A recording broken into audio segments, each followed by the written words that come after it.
My name is Rachel, and I'm 31. Right now, I'm sitting alone in my car, staring at the house I used to call home. Through the window, I can see James, my boyfriend of 6 years, packing his things with this quiet precision that tells me he's done, like I never existed. 3 hours ago, I thought I was pulling off the perfect secret. I thought I could keep the affair hidden and still keep my life intact, but I was wrong. So painfully, humiliatingly wrong. Before we dive into this story, don't forget to hit that like button and subscribe to the channel. Now, let's get into it. The man I cheated with, Eli, was a co-worker at the mental health clinic, where I worked as a therapist. Eli was charming, attentive, and made me feel alive in a way I hadn't felt in years. I let myself believe it was harmless, that it was just a spark I needed to remind myself I was still desirable. James and I had grown distant, and I convinced myself that meant I had the right to fill the void, however I needed. What I didn't know was that James had never gone to work that day. He had called in sick without telling me, and spent the entire afternoon in the basement, directly beneath our bedroom while Eli and I spent 2 hours upstairs, tangled in the sheets James and I had shared for years. He heard everything, every single sound, and now he won't even look at me. I guess I should explain how we got here. James and I met during our senior year at Penn State. I was a broke psychology major juggling 3 part-time jobs just to keep up with rent and tuition. James was in business school, composed and confident in a way that instantly grounded me. After years of instability and a father who walked out when I was 12, James made me feel safe for the first time in my life.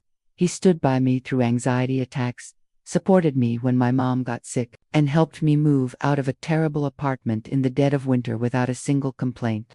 We were that couple who made people believe in love again, hosting backyard cookouts, planning trips, talking about future babies and weddings. For the first few years, it was perfect, but over time, the light between us began to dim. James started working long hours after getting promoted. Conversations turned into logistics, bills, appointments, grocery lists. Our sex life faded into near nothing. I felt like a roommate more than a partner, and that's when Eli entered the picture. He was a new social worker at the clinic, fresh, enthusiastic, kind. At first it was coffee breaks and shared stories about difficult clients. Then it was laughter, then long eye contact, then the kiss at the office Christmas party when James couldn't be bothered to show up. That night, wearing a red dress James hadn't even noticed, Eli told me I looked beautiful.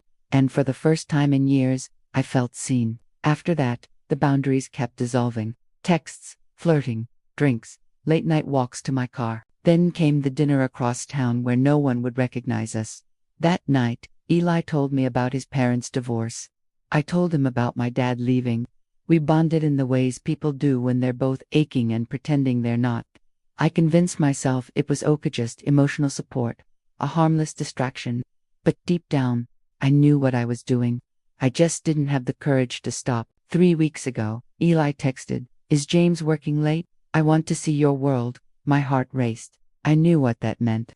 I stared at my phone for 10 minutes, fingers trembling. I responded before I could talk myself out of it. I told him to park 2 blocks away. Told him to come at 7. And I let him into the home James and I built together, into our bedroom, into our life. And I destroyed everything. Eli left that night like nothing had changed, but everything had.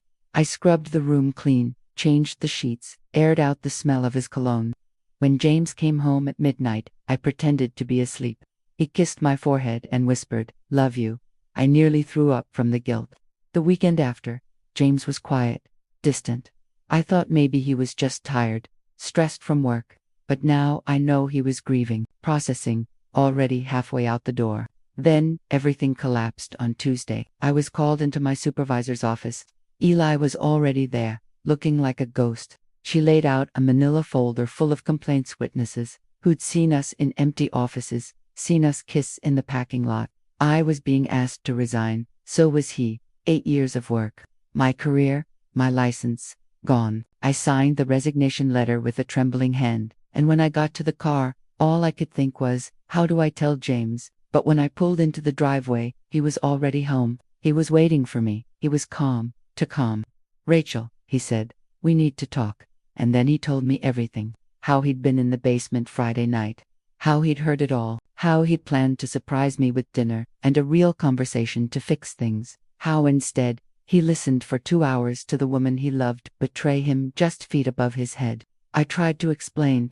I tried to say I was lonely, that he'd been so absent, that I didn't mean for any of it to happen, but he wouldn't have it. You didn't just make a mistake, he said. You made choices, repeatedly, and now you've cost us everything. He told me to leave, that he'd already packed my things, that he couldn't sleep in that bed, couldn't look at me without seeing the betrayal. Maybe Eli can help you figure out where to go, he said, holding the door open. I begged, I cried, I screamed.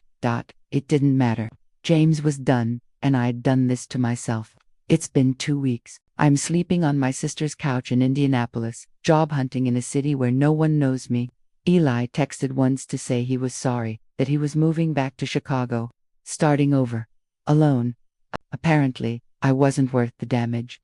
I drove by the old house yesterday. A for rent sign was staked in the yard. The shutters, still yellow. James is gone, moved out, moved on, probably rebuilding a life that I shattered. And me, I'm left with nothing but regret, and the crushing truth that I destroyed the one person who truly loved me. Not because I didn't love him, but because I didn't fight for us when it mattered. Now, all I can do is own it, because this wasn't a momentary lapse. It wasn't one bad decision. It was a series of choices, and I have to live with them, alone.